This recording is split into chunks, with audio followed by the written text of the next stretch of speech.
न्योती देती है। बानर और मनुष्य हमें मारे।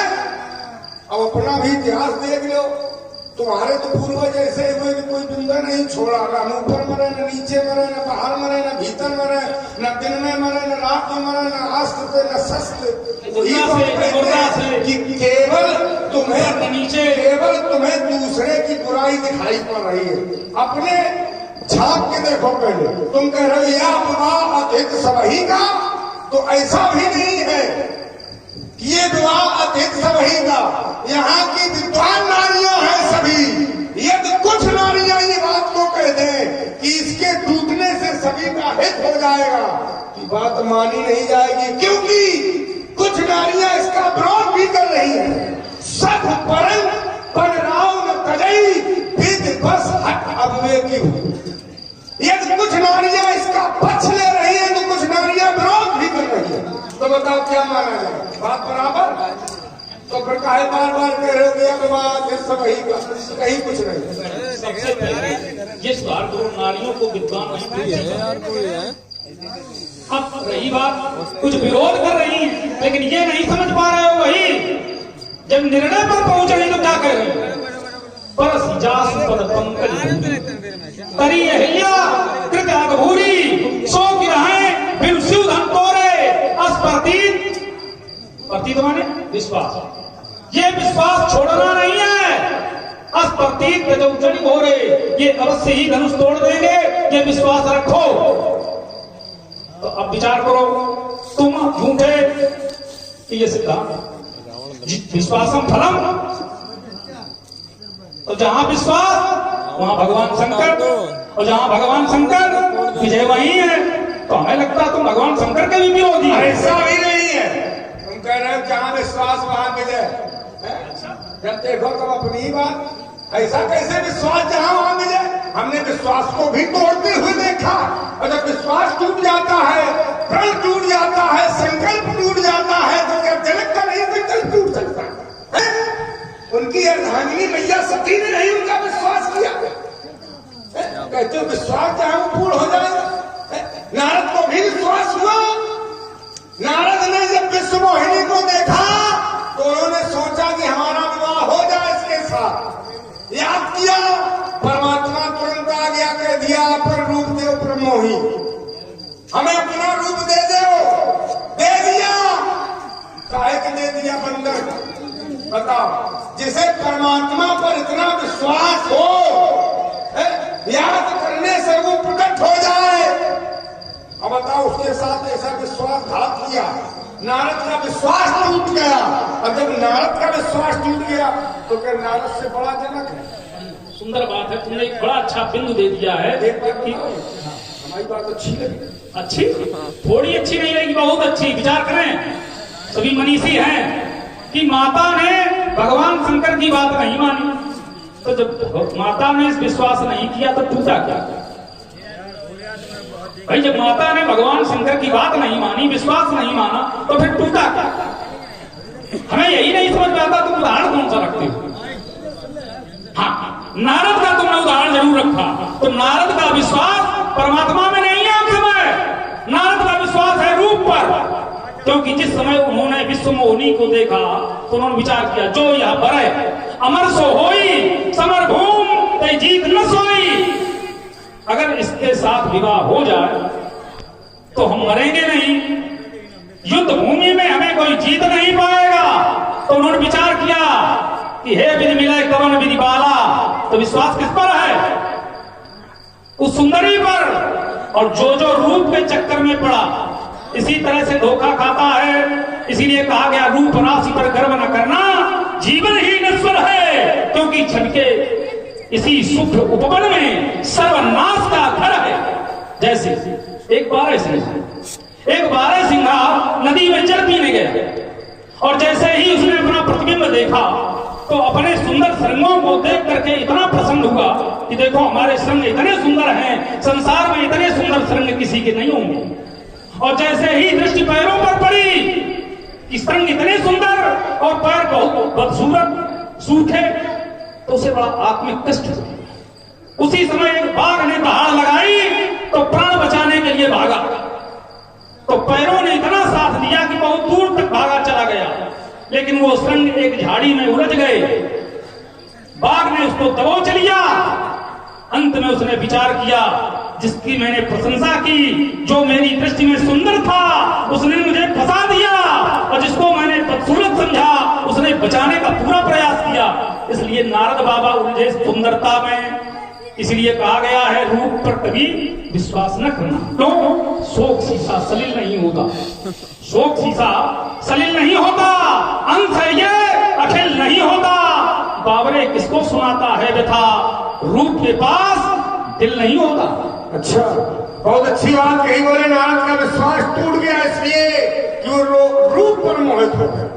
यही तो बात है, रूप पर मोहित हो गए। लेकिन परमात्मा को तो ये सोचना चाहिए कि हमारा भक्त हम पे इतना विश्वास करता है, इसके साथ हम ऐसा काम ना करें।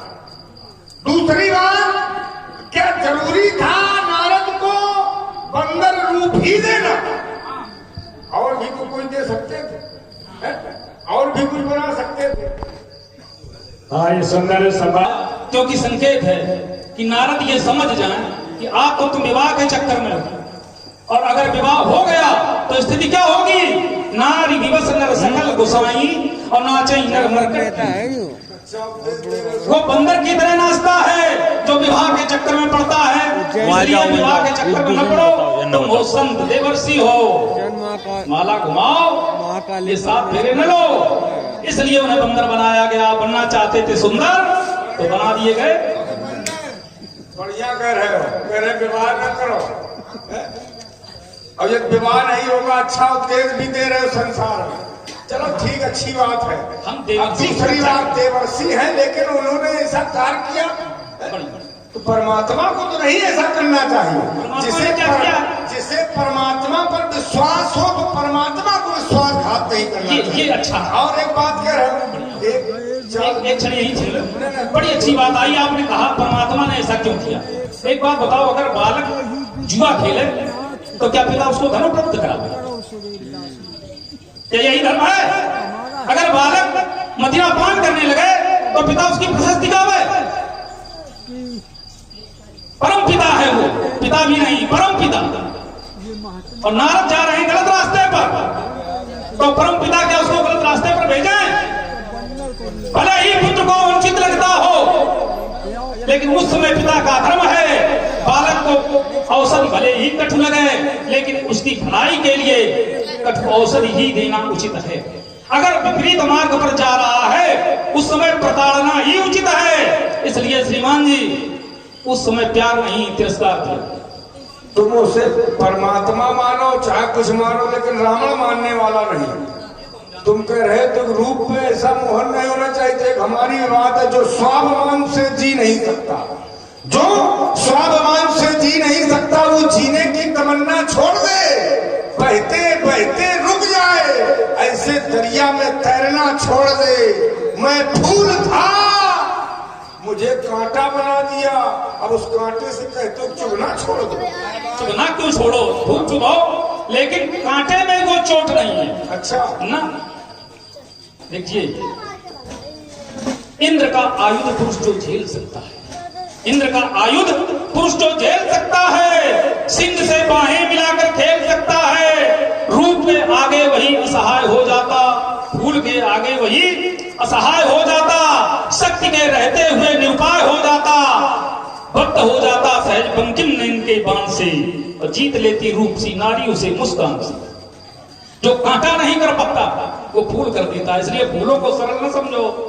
फूल के कारण विश्वामित्र की तपस्या टिक गई, बड़े बड़े महात्मा टिक गए फूल के आगे। वो कांटों से नहीं घबराए, लेकिन फूलों के आगे नतमस्तक हो गए। इसलिए श्रीमान जी, महान कांटा नहीं है, फूल। कांटा महान नहीं है, कांटा तो ऐसा महान है जो सर उठा के चलता है, अगर उसके चुभ जाए तो फिर दोबारा ऐसे चलता है, ऐसे झुक के चलता, नीचे देख के चलता। तुमने तो कांटा महान नहीं, जो सर उठा के चलता है उसके लिए कांटा बहुत महान नहीं। कांटा वो महान नहीं होता, कांटा वो महान है जो कांटे को निकालता है। अच्छा, जो कांटा चुभता वो महान नहीं होता, जो कांटा कांटे को निकालता है वो महान होता है। जब कांटा चुभेगा नहीं तो कहां निकालेगा। अब समझो भाई जब चलने इसमें वाला महान कौन है? एक चुभा है और एक निकाल रहा है, तो निकालने वाला महान कि चुभने वाला? इसी तरीके से अब तुम एक बात देखो, दूसरी बात कर रहे हो, कह रहे हो कि महान कौन?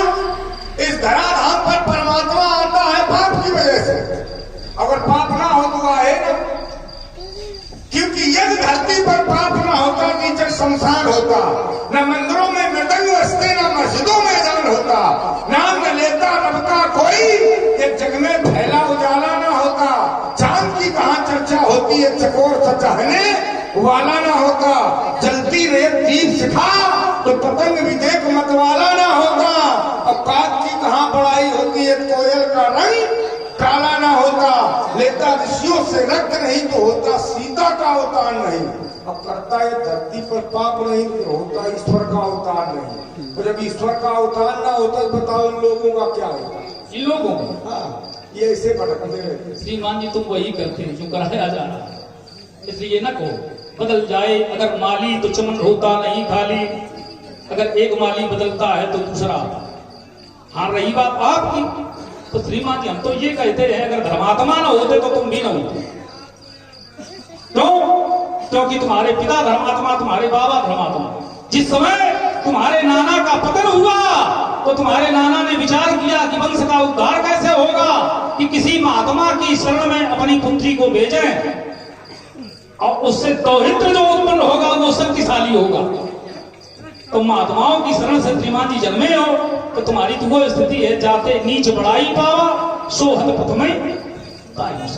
क्या कह रहे हो कि महात्माओं से उत्पन्न हुई बात सत्य, लेकिन हमारा काल क्या हुआ? बोले तपस्या की, माला फेरा, हमने तपस्या की, लेकिन हमारा उद्देश्य तो दूसरा है, क्योंकि उद्देश्य भी अलग अलग होते हैं। तो मैंने तपस्या की, शक्ति अर्जित की, फिर क्या हुआ? ब्रह्म श्रेष्ठ जालक तुरंधारी, दशमुख बसवर्ती नर नारी, बरो कुबेर पवन जम काला, भुजबल जितेव सकल दिक्पाला, आयस करे सकल भयभीता, और नभय आय चरण विनीता, भुजबल विश्व बस कर राखिस को न स्वतंत्र, मंडली कमल रावण राज करे निज मन। बहुत किया आपने, और आप नहीं जाने कितने लोग कर चुके हैं, लेकिन क्या कोई कायम रहा? अरे तुम्हारी तो कोई गणना नहीं है। हमारे पूर्वज इतने शक्तिशाली थे कि उनके तुम वस्त्र नहीं उठा पाए, उनका भी अंत हुआ। अंत सबका होता है, कोई पापी आज तक नहीं बचा। तो हमने कहा, इसलिए ये कहा गया, मनीषी कहते हैं जब नाश मनुष्य पर छाता है, जब नाश मनुष्य पर छाता है तो पहले विवेक मर जाता है। इसलिए श्रीमान जी जब विवेक मरता है तभी व्यक्ति अधर्म पर पैर रखता है। तो ये निश्चित मानो तुम जिस मार्ग पर बढ़ रहे हो तो अंत की ओर बढ़ रहे हो। हमने जो मार्ग चुना है वो बहुत अच्छा चुना। हमने ये तो बात कही नहीं कि जो इस संसार में आता है वो मरता नहीं, जो इस संसार में आएगा उसे मरना पड़ेगा। आया है सो जाएगा, राजा रंग फकीर, कोई सिंहासन क्षण चला, कोई बांधा गया चली। इस मृत लोक में जो आया है उसे जाना तो अवश्य पड़ेगा, लेकिन हमने जो पाप की वजह से प्राप्त किया, क्योंकि जीवन भर व्यक्ति माला फेरता, माला घुमाने वाले उसे बुला सके ना, मखौफ करने वाले उसे डिगा सके ना। ये शक्त तो हम ही में है, उस धाम से इस धाम तक ला दिया, क्योंकि जन्म जन्म मुन जतन कराही, अंत मुख कयावत रही। मनुष्य जीवन भर माला फेरता, फिर भी उसे दर्शन नहीं होते। दर्शन कैसे होते हैं? जब जब हो धर्म का हानि और बाढ़ई असुर अधम भवानी, जब हम जैसे अत्याचारी अत्याचार करते हैं तो दौड़ा चला। ऐसा नहीं है, पहले और पढ़ो। अगुण अरूप अलख अचोई तो भगति प्रेम व सगुन सोई। वो प्रेम और भक्ति के कारण आता है। अगर संतों ने मिलकर पुकारा न होता, जय जय सुरनायक जन सुखदायक प्रणत पाल भगवंता, तो आकाशवाणी न हुई होती। टिंडर को मुंसिद्धि सुरेशा और तुम्हें लाग धरियों नरवेशा, अंसन सहित मनुज अवतारा, ले हूं दिनकर वंश उदारा, कश्यप पदित महातप कीन्हा, तिनको मैं पूरब वर दीन्हा, तेज सत्य कौशल। और जब तक इन महात्माओं को हम ऐसे अत्याचारियों के द्वारा चोट नहीं पहुंचाई जाएगी, तुम चिल्लाएंगे नहीं, और जब चिल्लाएंगे नहीं तो आएगा नहीं। विप्रधेन सुर संत हित, उनके हित करने के लिए आता है, और उनका हित किसने किया? रावण ने। जब हमने अहित किया तब उन्होंने चिल्लाया, तब वो आया। अब बताओ किसके लिए आया? अगर हम चोट ना पहुंचाते, अत्याचार ना करते, ना वो चिल्लाते, ना वो आता, तभी कहा जाता पाप करे सुख होते, पुण्य करे नहीं चैन। और पाप से जब सब कुछ मिले तो पाप करो दंडन। बताओ रावण के पास कोई कमी है? ये तो बात सीधे सीधे पढ़ो को, ऐसा उल्टा अतला करो। क्या कहा गया? पाप करे सुख होत है, पुण्य शब्द नहीं जुड़ा इसमें।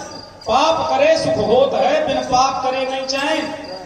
यदि पाप करे यदि हरि मिले तो पाप करो दिन रैन। तो इसका अर्थ क्या? पाप करे सुख होत है, अर्थ उसका ये है, पाप करे सुख होत है, अर्थात परमात्मा और संत के पैर पकड़ने से सुख मिलता। सुखी नींद जानीर अगाधा, जिम हरिशरण नए गौगाधा। तो पाप करे सुख होत है, बिन पाप करे नहीं चैन। और संत और परमात्मा की शरण गए बिना चैन नहीं मिलता। पाप करे यदि हरि मिले तो पाप करो दिन रहे। इसका अर्थ ये है। अर्थ तुम अच्छा बना लेते, अच्छा हमारा अर्थ क्या गलत है क्या? उसको निकाल ही नहीं पाओगे। जैसे हम एक बात है, निकाल लेते हैं। नहीं देखिए, ये बहुत से बात कैसे होते हैं। जैसे काग दही के कारण जीवन दिया गया है, तो इसके तीन अर्थ हैं। काग दही के कारण, कौवे ने दही पाने के लिए अपने प्राण गंवा दिए। दूसरा, बनिया के लिए कागदही के कारण जीवन दिया पिता, जीवन भर बही खाता लिखते रहे, इसी जीवन समाप्त हो। तीसरा है धोबी के लिए, कागदही के कारण, गदही के कारण बस लादी जीवन भर ढूंढता है। तो बस तीन अर्थ निकल रहे हैं। तो इनमें जो तुम्हें अच्छा लगे तुम अपने लिए जोड़ लो। अरे हमें नहीं, जो हमें अच्छा लग रहा है वो हम प्रयोग कर रहे हैं। अब वो प्रारंभ है, उसके चक्कर में तुम ना पड़ो। बस अगर तुम पड़ गए में नहीं है, चक्कर से निकालना चाहते हैं, चक्कर में हो तुम। इधर देखो, 16 दूनी और राजनीति का पाठ और कोई पढ़ाना। देवी मठे में रहा है, पंडा जबरदस्त है, तो मैं शंकर का परम हम बोलने नहीं देंगे। वो पंडा नहीं, वो चंडा है। कुछ भी समझा, तो बजना डंडा है। देवी निकल नहीं पाएगी, समझ लेना। मैं शंकर का परम भाग हो सकता कभी एकांत नहीं, आराम भी मेरा इसका दूसरी सांस रही। ये किस मैया ने जन्माना है, मुझसे टकराने वाला मैं लाल से निकल जाएगा, और मुझे दान करने वाला ये गिर जाते ऐसी सिंह पर चढ़ी भवानी, धन के सिद्धने भी जात के भटवानी, ये थार ही विश्व में मैंने आने वाला किस मैया ने जन्माना है, मुझसे टकराने वाला। सबसे की शान भुला दूंगा, रनिवासों के सोने वाले रावण, अरे रण करना आग दिखा दूंगा, बाणों की भीषण बौछारों से अंबर में आग लगा दूंगा। ये दस्तीत भुजाएं 20 गांठ यमपुर तुमको पहुंचा दूंगा, और छीनूंगा सारे अस्त्र शस्त्र इस मिथिला से मार। मारोगे हम तुम्हारी पूजा करेंगे, करो पूजा, कुछ करेंगे नहीं है। जाने कितने आए घोर घमंडी काले, अब बाल भी बाका मेरा कर न सके जब पड़े हमारे। हाँ की पहचान प्रबल भुजाओं को, मैं वो भीषण ज्वाला हूँ, या वर्षाओं को, ये अपने बाणों की वर्षा से, ये चट्टान टूटी पहाड़, ये नहीं दौलत में फिर रहे सोलह करने की धार, इतने लोचन विश्राम सोए से सुंदर जाग उठे, इलंकेश हिमालय पर चढ़कर दसों दिशाओं को ये पहचानो भुजाओं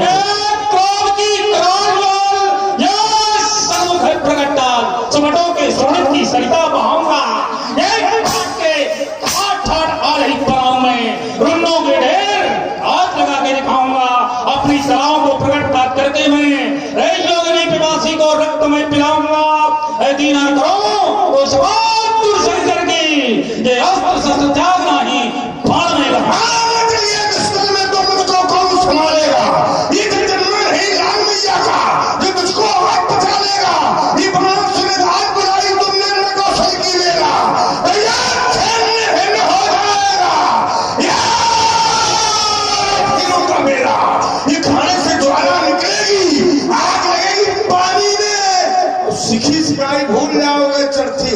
जवानी। जवानी की बात बहुत आती तुम्हें यार।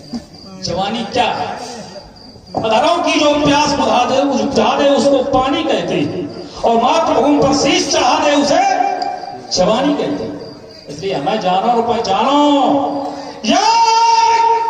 उठेंगे और बक्षक द्वारा आज जब वही रहे पर आगे को बढ़ाऊंगा तो सुबह ठठीरे गठीरे नरमनों की और माला बनाकर आप सबको पहनाऊंगा। कोपे की चंडी सोते स्मशान के वो प्रेम छाप जाएंगे, तुम भी हो जाओगे काल के काल साहब इस मिथिला से भागने के लाले पड़ जाएंगे।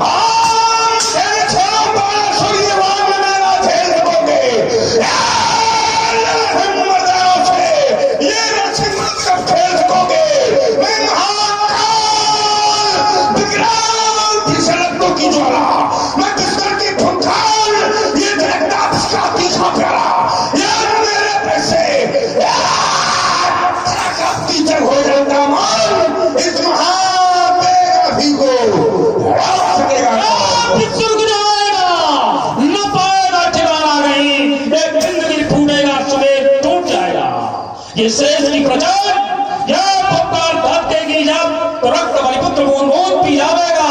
केवल गुरुबंधुता का करता हूं ख्याल, वरना राक्षसेंद्र रावण का ये सौभाग्य रूठ जाएगा और सर्वमुख लड़ेगा। यह बलिपुत्र सीना ताल तो सारी सौर शक्ति का यह दीवारा फूट जाएगा। संगीत साधना के साधक तलवार चलाना क्या जानो, कर्मन बहाने बाजे की लड़की के बदिया पे छानो। ये रणबीर पौलुस हट जहां प्राणों का सौदा होता है, यार बड़े बड़े पीरों का पीर तो यहाँ पर रोता है। ये कहते ठहरो कि यहाँ ये मचलती छेछड़ जवानी और भारत भी पर खा जाता किसमें कितना। एक ज्ञानी होकर समझ न पाए वो भी कैसा ज्ञानी है, और आप पता चल जाएगा कि समझ की तरह पानी है। पानी तो केवल होता है पानीदार ही पीरों में। आप देख लेना तुम पानी और पानासुर के तीरों में कितना पानी सन्नाहर में इसकी हर कहानी है। जितने देव दैत्य लन्नाहर उन सबकी मत करानी है, क्योंकि मुझसे लड़कर जीत न पाए जो बड़े बड़े मर्दाने हैं। बांटूंगा मुंह अनुभोग नहीं लोहे के चने जवाब। आज पता चल जाएगा रावण के कड़वे पानी का। अगर मार बजेगी बेटा फिर घर याद आएगा रानी का। रानी जान गए मेरा रथ रोकेगा कौन, मेरा पथ रोकेगा कौन, मेरे पथ को रोक सकेगा ये गिर ये तूफान बवंडर, मेरी क्रोध ज्वाल को बुझा सकेगा ये झटके सात समंदर। अरे कब घटता है अंधकार इन अंबर के तारों से, तुम क्या लड़ना भिड़ना जानो बलछी और कटारों से। का पानी है कड़ुआ, और कड़वे पानी को मीठा बनाने वाला मिथिला में है। इसलिए एक बार शिव प्रेम से उद्घोष करो, शंकर भगवान की